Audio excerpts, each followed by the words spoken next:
تحملي فوق طاقتك، اضغطي على نفسك. انت ناجحة ولا تعبانة بس؟ يعني ليه ما كنتش دلوعة بس successful strong independent وهم؟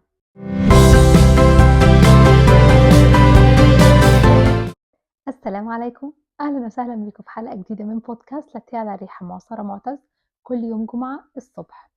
ولكن سلسلة الحلقات دي هتبقى مختلفة شوية، ان هي هتبقى بالتارجت البنات احنا، وعن كل مواضيع بتشغلنا وبتخلينا نقول هو في حاجة غلط يا جماعة، هو العيب في مين، فيا ولا في الناس ولا في المجتمع ولا ايه؟ فالحلقات دي هتبقى مخصوص لينا، واعتقد واضح من الباك جراوند من المج بتاعي. وبس، يلا بينا نبدأ حلقة النهاردة. كل حد فينا حصل له بيرن اوت السنة دي، خلونا نتكلم على 2025، بلاش بقى نرجع ورا. البيرن اوت حصل ليا كتير قوي السنة دي. هقول لكم يعني ايه بيرن اوت، اللي هو الاحتراق مثلا الداخلي زي ما بيقولوا. حصل لي وحصل لناس حواليا كتير قوي، كل حد حصل له من حاجات مختلفة، من شغل، من علاقة، من يعني حياة عامة، حاجات مختلفة.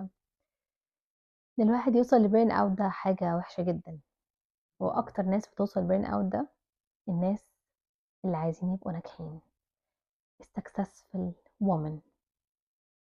ليه؟ لأنه إحنا في مجتمعنا بنقدر الناس اللي بتتعب وبتعمل مجهود حتى وإن ما وصلوش لحاجة، لكن ده طلعان عينه. أوكي، إيه النتيجة؟ مش مهم، بس هو طلعان عينه. دي طلعان عينيها، طب وصلت لحاجة؟ لأ، بس هي يعني مجهدة. طب ماشي يا جماعة، إحنا ليه بنكافئ على الإجهاد؟ عامة الحلقة دي هيبقى فيها شوية تجربة شخصية ليا، ودي اللي ألهمتني إن أنا أعمل لكم الحلقة دي. البيرن اوت tired successful ambitious woman. دايما هتلاقي مصاحب للست الناجحة ان هي دايما متضايقة، وبتحاول ما تشتكيش، وبتحاول ما تبينش ضعفها، وبتحاول تبين ان هي قد ايه strong independent وهم.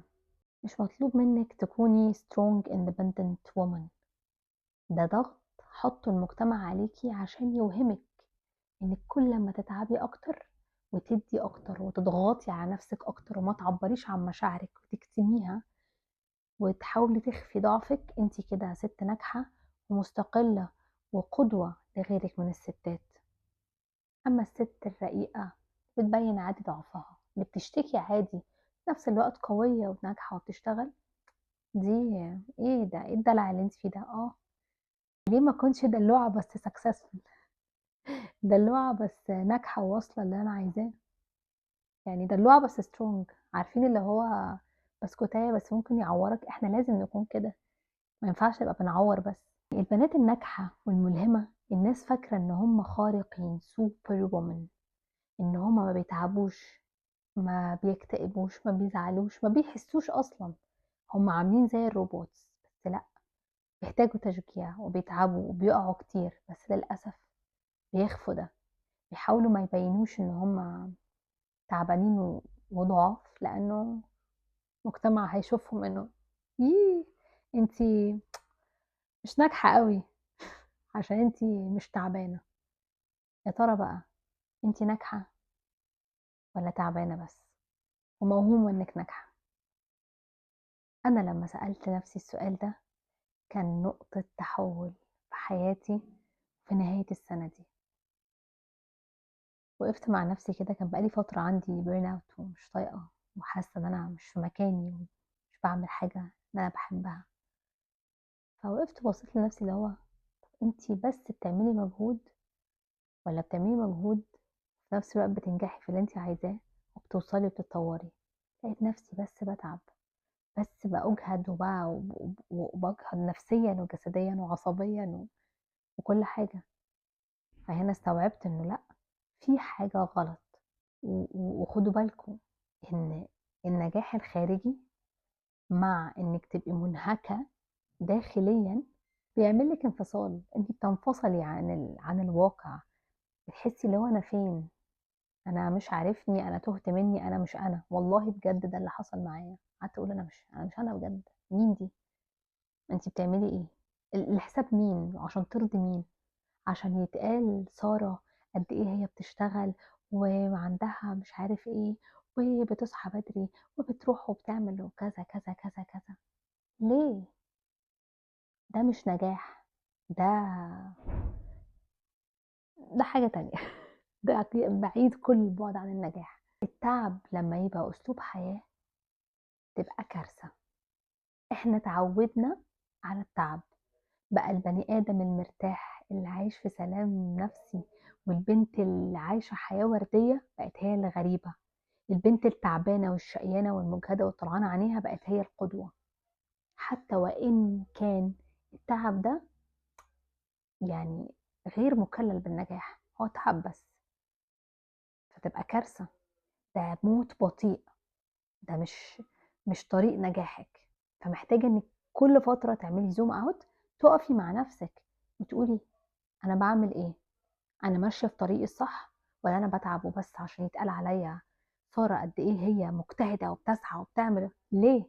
المجتمع خلاكي ترسخي في مخك ايه ايه الحاجات القوية دي، يعني اقصد المجتمع خلاكي تبني في مخك معتقدات وافكار انك ما ينفعش تشتكي، ما ينفعش تبيني ضعفك، اتعبي اكتر، تحملي فوق طاقتك واضغطي على نفسك، كده انت ناجحة وسوبر وومن واحلى حد في الدنيا. اعملي العكس، تبقي انت مين؟ انت محدش يعرفك. احيانا بيبقى مش الشغل اللي ضاغط عليكي، انت اللي بتبقي محملة نفسك فوق طاقتها عشان مستنية من اللي حواليكي يشوفوا قد ايه انت مبهرة وبتيجي على نفسك. عارفة ده كله هيبقى ايه؟ تقدير اقل. كل ما بتيجي على نفسك اكتر، تحملي فوق طاقتها اكتر، تحمليها فوق طاقتها اكتر، تقدير زيرو هتقلك. طب عارفين اللي بيشيل بيشيلوه اكتر، واللي ما بيشيلش بيشيلهوش هو كده. وخدي بالك لما تتحملي وتتحملي وتبقي مبسوطة، أنا مبسوطة، لا لا لا، ده أنا مش تعبانة خالص، بالعكس أنا مبسوطة بحياتي اللي مشغولة، أنا مبسوطة بالمجهود اللي أنا بعمله، أنا مبسوطة بقد إيه أنا ما عنديش وقت لنفسي ولا لتفكيري ولا لدماغي ولا عندي مي تايم، ما عنديش حتى وقت أشرب كوباية قهوة كده مع نفسي. ده بيدينا في الآخر silent burnout. انتي بتبقى من جوه بتنهاري، انتي مش حاسه بنفسك، عشان كده بتلاقي نفسك في مواقف صغيره بتتفجري، اللي هو إيه التفاهه دي، انا ليه عملت كده؟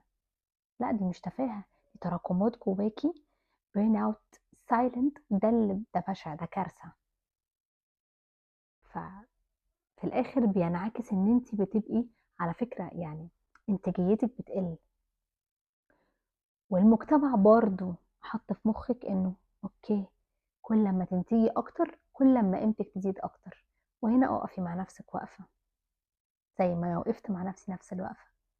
قيمة صرف ايه، وقيمتك انت في ايه؟ قيمتك في شغلك اللي بتروحيه بس كل يوم؟ طب سبتي الشغل ده، قيمتك هتفضل زي ما هي؟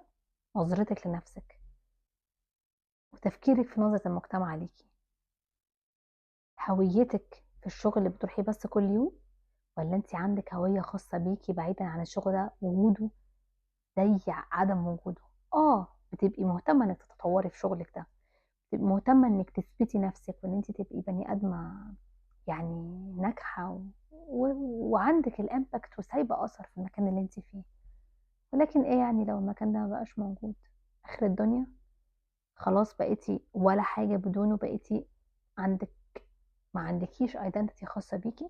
تيجي تقولي انا مرهقة، تبني ايه الخيخة الضعيفة دي؟ لكن انا دايما مشغولة، مش مهم مشغولة في ايه، بس انا مشغولة دايما. واو، قد ايه انتي مبهرة ومش فاضية لحد، وقتك دايما مليان. ليه بقينا بنتكافئ يا جماعة بجد يا بنات؟ ليه بنتكافئ على الإرهاق مش السلام النفسي؟ المفروض احنا نتكافئ يعني مجتمع يقدر ويكلل. ايه ده، حاسة ان انا بحث لغة عربية. ليه المجتمع بيقدر المرهق اكتر؟ كل لما عينيك يبقى تحتها اسود وتبقي مرهقة وشعرك بيقع ووشك مليان حبوب، انتي الله، انتي ازاي مبهرة وبتيجي على نفسك وناسية حياتك كده، يا لعظمتك يا شيخة. لكن البنت الدلوعة الرقيقة المهتمة بنفسها وسكان كير وما ادري ايه، يقول لك لا، دي دي دلوعة، دي مش ناجحة. لا على فكرة، هنا الchallenge، خدي بالِك.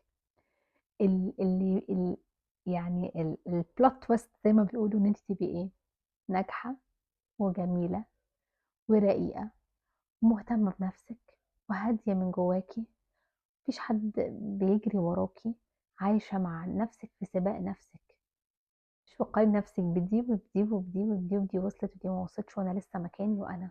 على فكرة كلنا بييجي في دماغنا الأفكار دي، بالذات إحنا البنات. فالchallenge إن أنتِ تبقي كلّهم، عارفة اللي هو لأ مش هاستشهد بالأغنية البيئة دي مش مهم يعني، بس أنتِ تبقي package، أنتِ كذا شخصية في بعض، من غير ما تخلّي شخصية تيجي على الشخصية التانية، عشان كتر الإرهاق هينسيكِ أنوثتِك يا عزيزتي، البنوتة الجميلة. ويعني إحنا محتاجين نهتم زي ما بنهتم بشغلنا، نهتم نجيب مجات لذيذة زي دي، نجيب حاجات ديكور لذيذة، نجيب makeup يعني makeup فرش makeup pink، حاجات لذيذة. ده مش هيقلل منِّك كواحدة ناجحة خالص، بالعكس. وليه دايمًا بالنسبة لنا، والله وأنا أولكم، أنا قاعدة مرتاحة النهارده ما وراييش حاجة، ييجيني إحساس بالذنب مش طبيعي، أحس إنه يا لهوي، أنا قاعدة ما باعملش حاجة، أنا إزاي قاعدة كده، أنا فايتني لأ مش فايتِك، ما تقعدي ما تعمليش حاجة، إيه اللي هيحصل، إيه اللي هيفوتِك؟ ده مش معناه إنِّك تبقي قاعدة الأيام كلها ما بتعمليش حاجة وتقولي أصل أنا sorry أصل أنا عندي burn out. على فكرة لمّا يبقى عندِك burn out ده اللي بيحصل لِك، إنِّك بتفضلي أيام، أيام، أيام بتحاولي تبقي مُنتجة ومش مرتاحة، ولا بتبقي مُنتجة ولا بتبقي مرتاحة، بتبقي still مرهقة وتعبانة ومُجهدة نفسيًا، عشان مُخِّك شغال إنه يا الله أنا مش قادرة أقوم أعمل دلوقتي، بس أنا عندي to do list أعمل 1، 2، 3، 4، 5.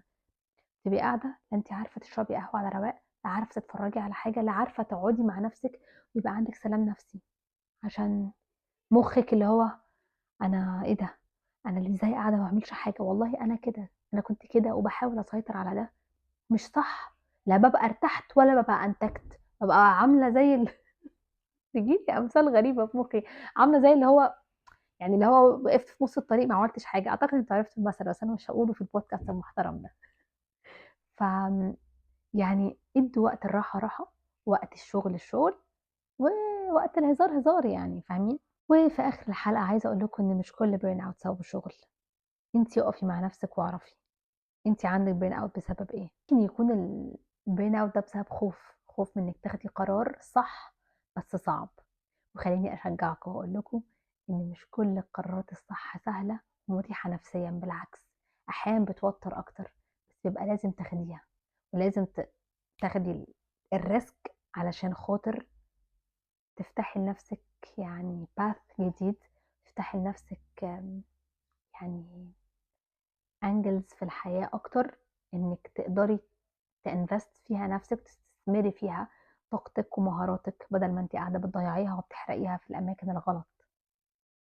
فإنِّك تستقيلي من شغلِك مثلًا comfort zone، تستقيلي من شغلِك اللي مش عاجبِك، تحسي إنه أنا استقلت هالاقي فين، هاعمل إيه، لأ عادي هتلاقي، ربنا اللي وجد لِك الشغل ده هيوجد لِك غيره، بس ما تبقيش بتضيّعي نفسِك عشان تبقي اسمِك بتشتغلي، واسمِك بتنتجي، بس أنتِ قاعدة بتحرقي في نفسِك، بتحرقي في أعصابِك، تفقدي هويتِك. أنتِ لو وقّفتِ شغلِك هتحسي بإيه؟ إنِّك بدون هوية؟ لأ طبعًا، كده يبقى في حاجة غلط. فالنجاح مش بالشغل الكتير والتعب، النجاح الحقيقي إنِّك تختاري نفسِك بدري قبل فوات الأوان، وقبل ما ما تخسري نفسِك. النجاح اللي يكسرِك ده فخ وإنذار، هتلاقي كل فترة كده في حاجات بتظهر حواليكِ إنذار ليكِ إن ده مش مكانِك، أنتِ مش هتنجحي هنا، أنتِ مش هتوصلي هنا. في الآخر بقى أنتِ تعبانة من الشغل والّا تعبانة من حياة مش شبهِك، واهمة نفسِك فيها عشان تبقي شبه اللي حواليكِ، وتبقي ضامنة إن أنتِ بتعملي حاجة الكل بيعملها والكل شايفها نجاح، والكل شايفها مبهرة. أنتِ مش مضطرة تبهري حد، ابهري نفسِك واختاري نفسِك، اختاري سلامِك النفسي، واختاري تبقي شبه نفسِك، عشان في الآخر هي حياتِك أنتِ، وطريقِك أنتِ ومستقبلِك أنتِ، ما لكيش دعوة غيرِك شايف إيه، ما لكيش دعوة المجتمع كلّه شايف إيه، لو أنتِ عايزة حاجة اعمليها، مش مهم تلاقي عائد دلوقتي، صدقوني، عن تجربة وعن خطوة وrisk أنا خدته السنة دي. بس يا رب الحلقة دي تكون عاجباكم، وبداية الحلقة دي تكون عجبتكم وتستفيدوا منها، وحاسة إن أنا بجد خارجة مع صحابي كده البنات وباتناقش معاهم في حاجات عامةً، فالحلقات دي لذيذة وخفيفة على قلبي أوي، أوي، أوي، متحمسة لحلقات أكتر بكتير إن شاء الله تكون تعجبكم، بس أشوفكم في حلقة جديدة من بودكاست لا على ريحة مع سارة معتز، الجمعة الجاية إن شاء الله.